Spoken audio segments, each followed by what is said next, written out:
Well, Mitch McConnell says that he is going to bring the latest Obamacare repeal effort. This is the Graham Cassidy bill to the Senate floor next week, and President Trump's getting behind it.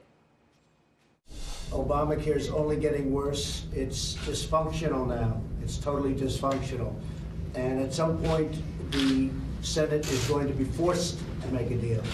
They're just about at that point right now because Obamacare is so bad. So I do think it has a very good chance of passage, and I certainly hope it passes. Okay, could this be it? Let's bring in senior policy analyst at the Independent Women's Forum, Patrice Onwuka, and Democratic strategist Antjuan Seawright. Guys, good morning. Good morning. Patrice, I'm going to start with you and talk about what's in this bill. That's the key thing for our viewers, what this bill is. It gives a lot of power back to the states. A lot of the Democrats are screaming about that, but it would block grant Obamacare subsidies, Medicaid expansion, repeal the mandates, obviously repeal the medical device tax. That was a lot of the stuff was on the table before, but this really gives power to the states, Patrice, and some senators still not committing, in particular Senator Lisa Murkowski. So does this thing even have a shot?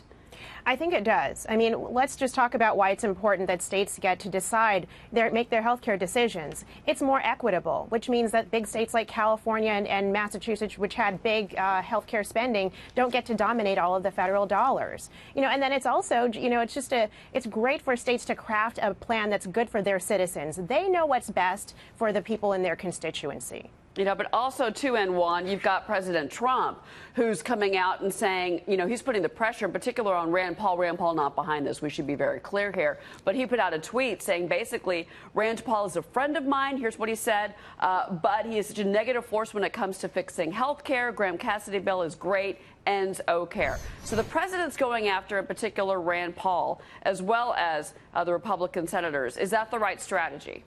Well, I don't know, but what I can tell you, this is a last-minute political Hail Mary by the Republican Party, who is couching this as an attempt to repeal and replace Obamacare. What this really does, it repeal and displace millions of people off health care in this country. Let's be honest with ourselves. This is not good for our country. This is what I would call disaster care. Millions of people would lose health care coverage. Medicaid, as we know it, would essentially come to an end. So you'll have more and more seniors who will be without health care in this country. And this will be just a disaster for markets as a whole, and particularly for states who have expanded Medicaid. And that's why you've seen GOP governors come out against this plan so forth. And I think we'll continue to see more GOP senators come out against it. Patrice? That's actually untrue. We've got about over almost 24 GOP governors who are saying we actually support this bill. In Arizona, Governor Ducey came out and said, "Hey, this is a good plan to repeal Obamacare and to give us back control." And I think that's important because senators who are on the line, they need to know that their governors are behind them and behind this effort. These are the guys who are going to be administering and managing this program. Well, let's show our viewers. Go ahead. You've also had a number of GOP governors who signed a letter with Governor Terry McAuliffe, who's the head of the National Governors Association, who's saying this is not good. And we've also seen healthcare organizations like AARP and hospital-leaning organizations who said this is just not good for everyday middle-class American families. Well, Patrice, here's where I think that the GOP is going to have a problem, a sticking point. It's the pre-existing conditions. That is a hot-button topic. Jimmy Kimmel has been screaming on late-night television for the last 2 nights about it, Patrice. And it's because of, and this is key, this bill would give states the chance to apply for a waiver. That waiver would let insurance companies basically charge incredibly high premiums for those with pre-existing conditions. That's what Jimmy Kimmel says could be the problem. Patrice, well, that's where Murkowski may jump off too.